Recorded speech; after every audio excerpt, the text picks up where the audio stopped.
What is therapeutic sleep restriction?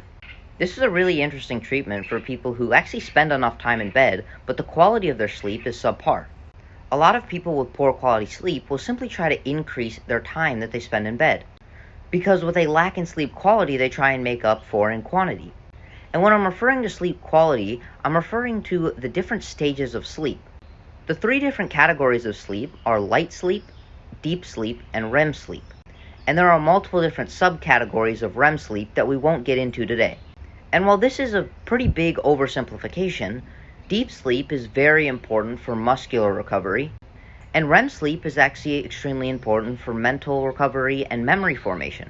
Typically, the majority of our deep sleep will come in the first half of the night, and more of our REM sleep will come in the second half of the night. But once again, this is an oversimplification.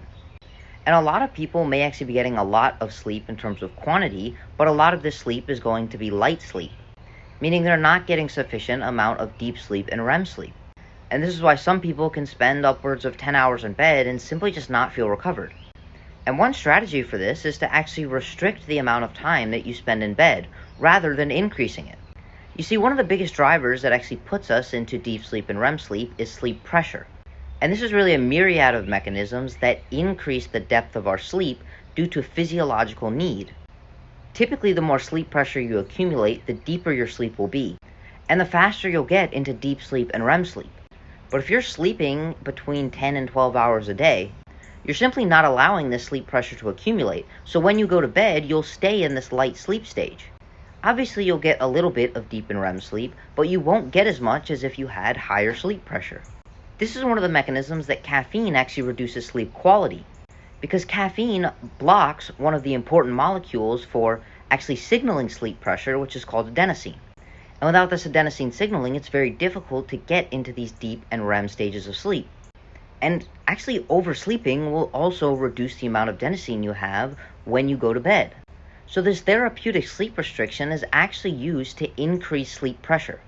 So let's take a scenario where you're getting about 10 hours of sleep, but because you're spending so long in bed, the quality is subpar.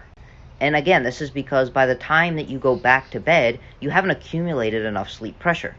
One strategy may to actually take one night and only get 6 hours of sleep. Obviously, you may feel extremely tired the day after the 6 hours of sleep, but by the time you're ready to go back to bed, you'll have accumulated a lot of sleep pressure.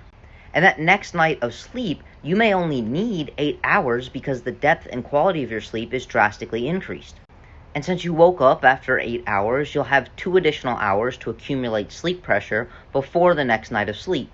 So then the following night, you'll likely only need about 8 hours. And then you can finally develop a pattern of only needing 8 hours because you're getting the sufficient amount of sleep pressure throughout the day because you're not oversleeping. And now, obviously, not many people actually face this issue, but if you realize that you're spending a long time in bed, but you just have poor sleep quality, this is certainly a tool that you have in your toolbox. And if you feel like this is something that you're facing, feel free to message me and we'll see if it's right for you.